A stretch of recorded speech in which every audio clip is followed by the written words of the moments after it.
पुण्यात्माओं, इसको सत्संग कहते हैं, इसको तत्व ज्ञान कहते हैं। अब देखो, गोपीचंद यानी भर्तृ, ये दो अलग अलग थे। भर्तृ भी राजा थे, गोपीचंद भी राजा थे। भर्तृ जी एक दिन, राजाओं में ये कुबद पैदा कर देता है काल, ये बकवाद घनी करते हैं, सारे पाप करते हैं, बेशक कितनी अच्छी आत्मा का हो। जंगल में गए हुए थे शिकार करने के लिए, सुबह सुबह एक मर्ग को मार दिया तीर से भर्तृ जी राजा ने। उसी समय गोरखनाथ आगे साधु, उसने कहा, रे ए भाई कौन है तू, और तूने ये भगवान का बच्चा क्यों मार दिया? भर्तृ ने कहा कि मैं राजा हूं, भर्तृ नाम है मेरा साधु। तो भले आदमी, तेरे बेटे को कोई मार दे, तू क्या सजा देगा उसको कि उसकी खाल उतार दूं? तो ये भगवान का बेटा मार दिया तूने, तेरी खाल उतारेगा ये सुनने नहीं है, उसमें मालिक के हैं। तू तो 2 दिन का राजा है यहाँ, कल तेरी मृत्यु हो जाएगी, तू कहां जाएगा पता नहीं, फिर तूने बदला देना पड़ेगा, ये तेरा शिकार करेगा। अब उसमें भगवान से डरने वाले होते ही हैं, अच्छी आत्मा होती है जो आगे भक्ति करती हैं, चाहे वो राजा भी थे। तो वो कुछ संतोष हुआ, ज्यादा नहीं कुबद करी संत के साथ। उसने कहा कि यदि तू संत है, शिक्षा दे रहा है, तेरे पास कोई शक्ति है, इस मर्ग ने जीवित कर दे जो मैंने मार दिया, मैं तेरा चेला बन जाऊंगा। गोरखनाथ जी ने वो जीवित कर दिया और भर्तृ उसका चेला बन गया। तो भर्तृ को क्या मिला? खाक मिली। यानी इतनी सिद्धि वाला भी कोई संत हो और जिसके पास ये मंत्र नहीं है जो दास आज आपको दे रहा है, वो व्यर्थ है, यूजलेस है। अब ये सिद्ध करना चाहता दास आपको, फिर सुनिएगा। कुएं में शेख फरीद ने कैसी मीठी बोली बासा। अब जो प्रसंग चला था भर्तृ का, उसने नाम ले लिया, राज भी त्याग दिया, लेकिन कुछ नहीं मिला। ये धक्के खा रहा इस काल के लोग में।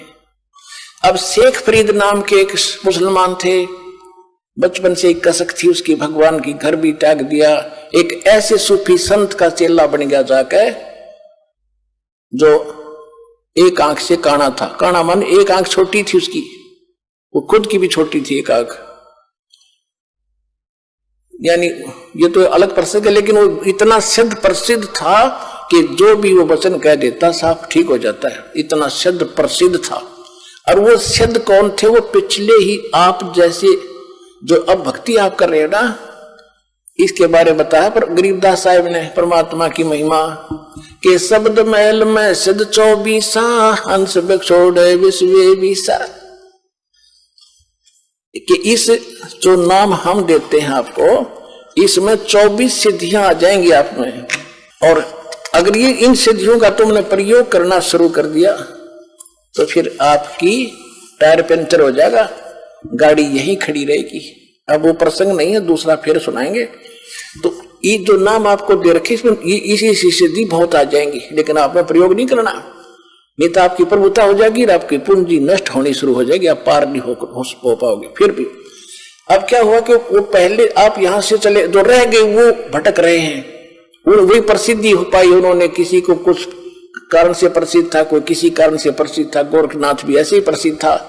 जब परमात्मा के सामने आया तो उसकी अकल ठिकाना हुई कि गोरखनाथ सिद्धि में फूला, सिद्धि में भूला, टूने टामन हांडा फूला, ये जंतर मंत्र जोग निभाई, काल चक्कर तुम जोरा खाई, तुम हो जम की फर्दी माही। तब परमेश्वर से नाम लिया, कहते हैं सतगुरु कबीर गुरु और गोरख चेला, फिर 9 खंड में वो रमे अमेल अकेला। अब कहने का भाव यह है कि परमात्मा का बच्चा था। सभी शेख फरीद ने वो संत भी एक ऐसा सिद्धि वाला संत गुरु बना लिया वो, और उसकी साधना करता था। और अब शेख फरीद तो घर से निकला ही नहीं था कि किसी प्रकार मेरा मोक्ष हो। उसका दूसरा उद्देश्य नहीं था। तो वो तो जाते ही आश्रम में उसकी टेंट, ये एक ही भावना थी कि गुरुजी नाराज नहीं होने चाहिए, गुरुजी रुष्ट हो गए तो भगवान रुष्ट गया। यानी ऐसी कोई क्रिया मुझसे ना बने कि जिससे गुरुजी की आत्मा को ठेस हो। तो हर संभव कोशिश करके अपने गुरुजी को प्रसन्न करता था और वो गुरुजी शेख फरीद की जी के ऊपर बड़ा प्रसन्न था। तो 5-7 और भक्त रहते थे आश्रम में। उनको जब देखा कि गुरुजी शेख फरीद के प्रति ज्यादा अट्रैक्शन है, तो ऐसा काम, ईर्ष्या होगी उनको, ऐसा काम करें कि गुरुजी इससे नाराज हो जाए, ऐसी कोई कहानी बनाए। अब वो नकली जो गुरु था, सिद्ध तो था लेकिन था नकली। वो क्या करता था, शाम के खाना खाते ही हुक्का मांगा करता था, हुक्का पीता था। और उन्होंने क्या कर रखा था, संत जी ने सोचा ये आपस में झगड़ा वगड़ा ना करेंगे, सबकी सेवा बांट रखी थी कि एक दिन सेवा ये करेगा, रोटी भी बनाओगा, हुक्का भी पिलाओगा, सारे काम यही करेगा।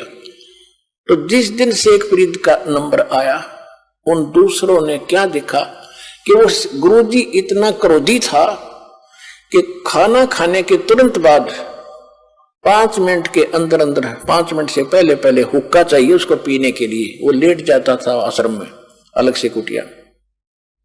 अगर 2-4 मिनट लेट हो जाता तो उसको इतना धिक्कार था, गुस्सा हो जाता था, उसको कई दिन सेवा से वंचित कर देता था, मुंह से नहीं बोलता था, बाहर एक साइड में बैठा देता था। तो वो ये चाहते थे कि इसके शेख फरीद के साथ कभी ऐसा बने, वो मौका देवा नहीं था। एक बार उन्होंने क्या किया कि क्या करते था, शेख फरीद ने खाना बनाया कि गुरुजी को खाना खिला जाता और उधर से आग पहले ही चालू कर जाता था हुक्के भरने के लिए। आग पहले ही बना तैयार रखता था। खाना खिलाकर बर्तन धोकर रखकर आया तो पीछे से उन्होंने क्या किया, वो ईर्ष्या करने वाले चेलों ने, गुरु भाइयों ने वह आग बुझा दी। और मौसम था वर्षा का थोड़ा सा, लेकिन वह आग बुझने की जगह नहीं थी। तो उसने उस समय ये ध्यान नहीं दिया आग क्यों बुझ गई। उसको तो ये चिंता थी कि आज तेरी करी कराई भक्ति गई और नाश हो जाएगा, गुरुजी नाराज हो गए और कोई आग नहीं, चूल्हा खत्म बंद हो गया। वहां से आधा किलोमीटर 1 किलोमीटर की दूरी पर नगरी थी, उसकी बाहर की तरफ से धुआं उठता देखा। वो दौड़ा गया। एक माई भोजन बनाने की तैयारी कर रही थी। ऐसे समाज यानी वर्षा के मौसम में लकड़ियां भी अच्छी नहीं, गिल्ली गैली सीली सी हो जाती हैं। वो मुश्किल से आग फूंक मार कर बनाओ थी, धुएं में आंखें लाल हो रही थी। और शेख फरीद भाग्या गया कि माई आग दे दे, माई आग देना, माई आग देना। उसने देखा बाबा जी आ गया। वह थी गुस्से वाली, कहने लगी आग ऐसे नहीं मिलती, आंख फुड़वानी पड़ती, आंख फुड़वा ले तू अपने, तू फुड़वा ले आंख। अब उसने सोचा भाई आग मिल जानी चाहिए, गुरुजी प्रसन्न हो, आंखें फुड़वा लूंगा। माई ले, वो चमटा देकर आंख काट के दर्दी, ले माई मैंने आग दे जल्दी, मेरे गुरुजी दुखी हो जाएंगे। और माई ने देखा तो उस बाबा का चेला है, गुस्से में कह दी वाडर की कि वो तो शराब देगा, तेरा नाश होगा। उसने तो सारी आग निकाल दी जितनी बना रखी थी। धड्डे बाबा जी वो गाल के तो भाग लिया। उसने देखा कि आंख ताड़े छोड़ गई। अब रात होगी, रात न और सजावे कैसे। उधर से लड़के ने अपना पल्ला बांध, एक आंख पर ऐसे कपड़ा बांध लिया, घेर लिया उसके ऊपर। और गुरुजी ने पहली आवाज दी थी, आश्रम में प्रवेश हुआ था, अरे शेख फरीद इतनी देर कैसे लगा दी हुक्के को। दूसरी आवाज जब दी रहे, कहां मर गया शेख तू, फरीद कहां मर गया। आया गुरुजी, आ गया गुरुजी। भाग दौड़ के हुक्का दर दिया चलम। हुक्का दर दिया तो देखा राग का क्या लग गया। आपकी दया है गुरुजी, कुछ नहीं लगा। वो भी कि मैं तो नाज का नसार कुछ फिर रोकेगा। वो गुरुजी तो पी के सो गया। वो सारी रात बेचारा जैसे दुखी सुखी रात काटी। माई ने रात नींद नहीं आई। वो तो सुबह उठते ही एक और सहेली को लेकर साथ में और उस आंख को लेकर गुरुजी के पास गई, संत के पास, और माफी मांगे, नाक रगड़े, मुझसे गलती होगी। माई ने सारी कहानी बताई। वो संत पूछा रहे बात क्या है कि आपका चेला गया था, आग लेने गया था, मैं गुस्से में थी, मैंने कह दिया आंख फोड़ ले, आंख फूटने से आग मिलती है, आंख फुड़ा रखी मैंने तो भी फुड़वा ले। उसने सचमुच आंख निकाल कर दर दी, बाबा जी मैं तो घनी दुखी होगी, मेरे गलती होगी, माफ करो। तो उसने देखे कौन गया था कि पता नहीं, मैं नाम तो नहीं जानती। गुरुजी ने पूछा रे शेख था कल तो भाई, वो फरीद था, फरीद बोला सारे आगे। अब बेटा क्या हो गया, तेरी आंख को क्या तकलीफ होगी? आप कह रहते गुरुजी क्या हो गया मेरी आंख को? कुछ नहीं होना, ये माटी आपकी, शरीर आपका दाता, आपके निमित्त लगे। पुण्यात्मा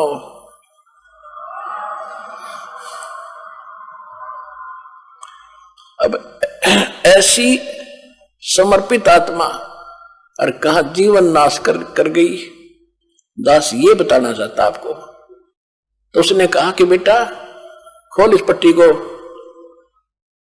उन्होंने पट्टी खोली, आंख ठीक ठाक होगी, सब आंख होगी पर होगी छोटी, दूसरे वाली से छोटी होगी पर आंख ठीक ठाक होगी। और वो आंख पड़ी माई के बर्तन में। अब उस कारण से सारे नगर में आसपास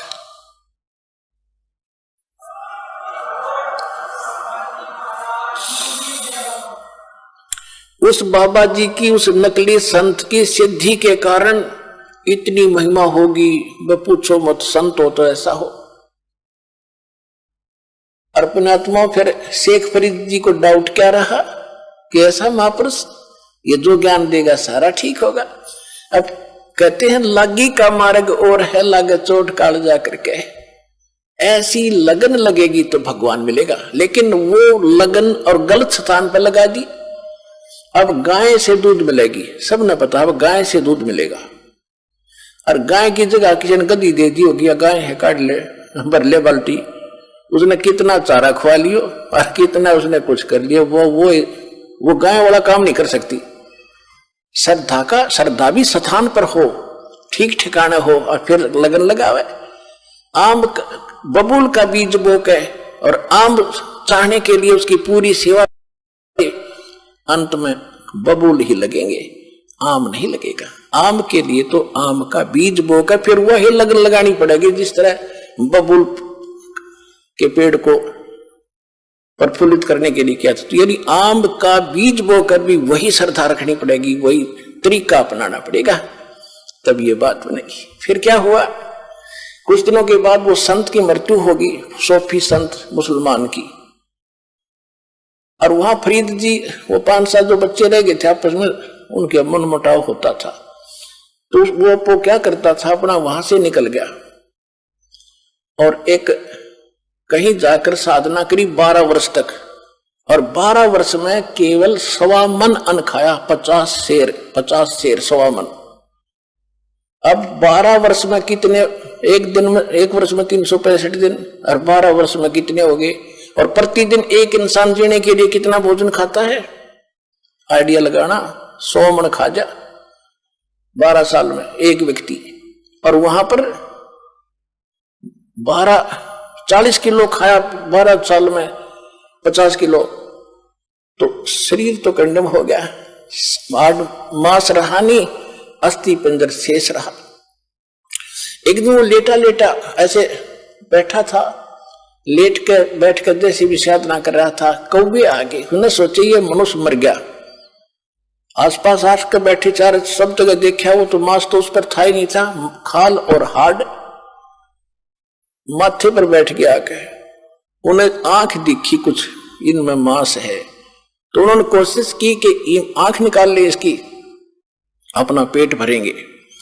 तब शेख फरीद ने कहा, हाय हाय, कुएं में शेख फरीद ने कैसी मीठी बोल। फिर वो क्या किया उसने कि भाई यहां तो ये कौवे दुखी करेंगे मैंने, और वो कुएं में लटक गया उल्टा जाके। जब ये वाणी बोल करे, कुएं में शेख फरीद ने कैसी मीठी बोली वाणी, कैसी कुएं में शेख फरीद ने कैसी मीठी बोली बासा, तुम चुन चुन कागा खा ली और मेरे हाडों पर कामासा। तुम चुन चुन कागा खा ली और मेरे हाडों पर कामासा। मेरे दो नैना मत छेड़ना मोहे राम मिलन की आशा। मोरे दो नैना मत खाइयो भाई मन राम मिलन की आशा। जिन करी तपस्या घोर थी वो ओहे आश्रय हर के। वो होए आश्रय हर के, वो होए आश्रय हर के। लागी का मार्ग और है लग चोट काल जा करके। अब देखो कितनी प्यारी आत्मा परमात्मा के लिए शरीर की परवाह नहीं की, क्योंकि वो भगवान के लिए निकले थे। अब जैसे 12 साल और ये अन्न खावा वो जीवित रह सकता है, लेकिन परमात्मा के नाम पर आश्रित था, तो उसकी लाज कबीर साहब रखते हैं कि तेरे नाम पर बैठे हैं, इसने ढोल दे डले, वो जब मानेगा जब कति कंडम हो लेगा।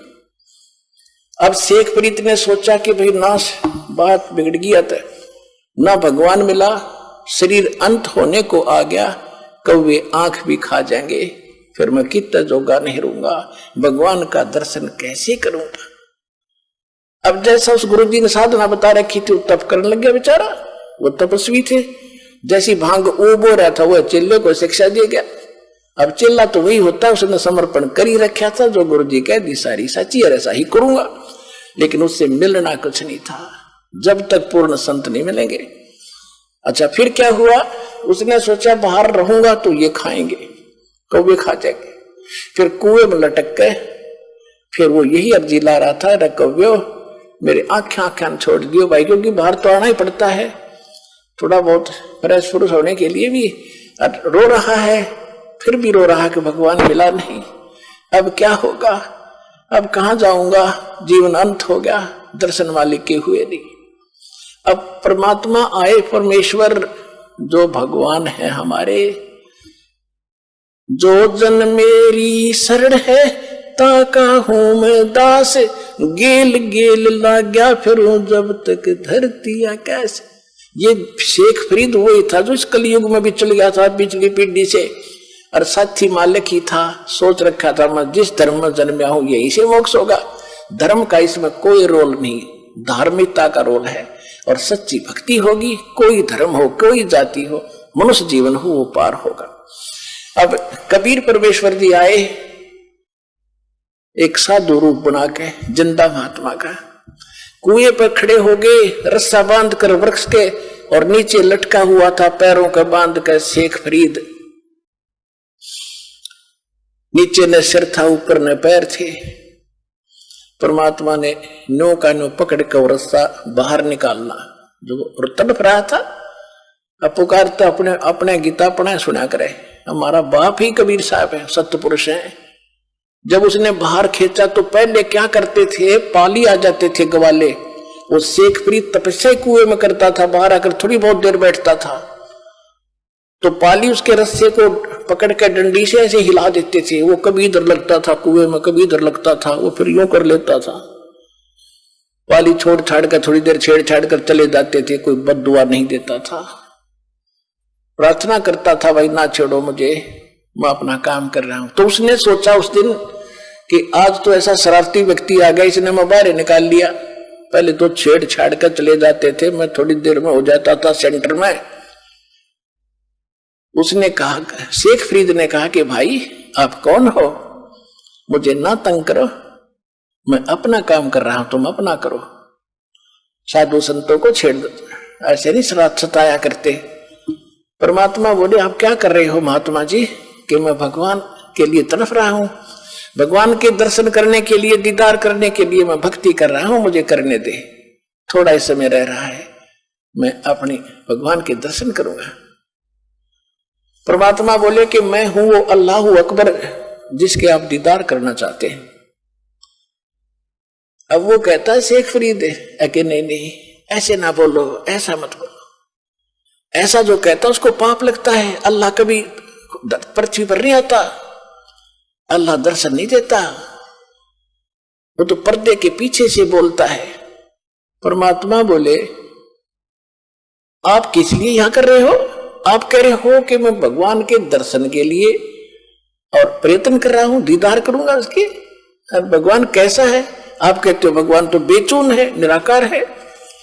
कबीर साहब वो खुद कह रहा है कि भगवान तो निराकार है, वो तेरे जैसा नहीं हो सकता, तुझे पाप लगेगा, और वो तो बेचून निराकार है। परमात्मा बोले आप एक तरफ तो कह रहे हो कि मैं परमात्मा के दर्शनार्थ यानी भगवान का दीदार करने के लिए साधना कर रहा हूं, उधर से तुम बेचून बता रहे हो। भले आदमी, अकल है ठिकानी तुम्हारी?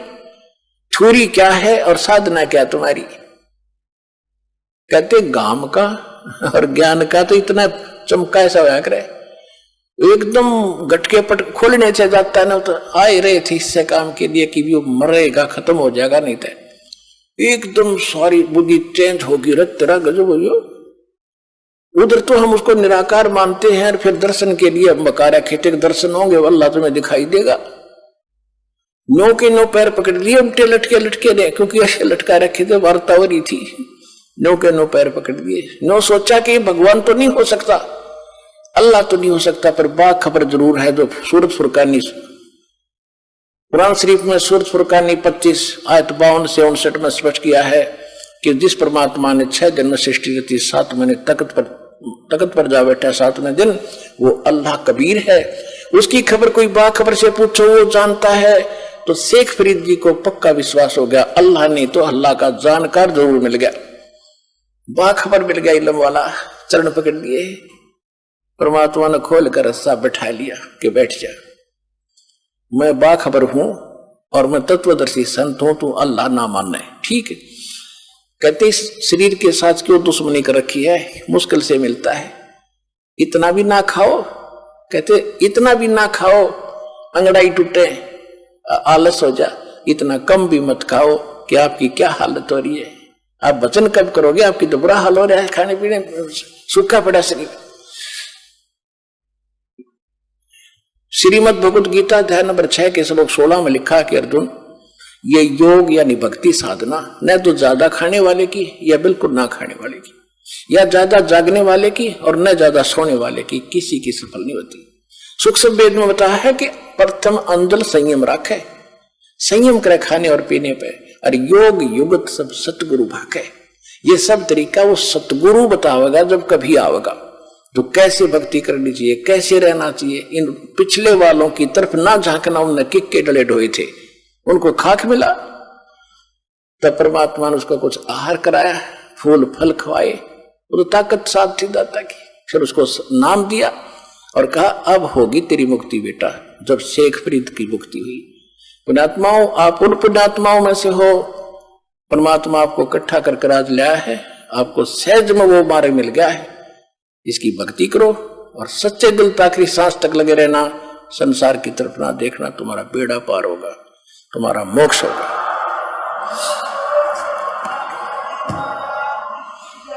वो कंप्लीट कोर्स इस दास के पास है, परमात्मा कबीर जी का दिया हुआ है, और आपका और आपके 101 पीढ़ी पार होगी। लिख लेना बेशक, अगर सच्चे दिल से लगे रहे।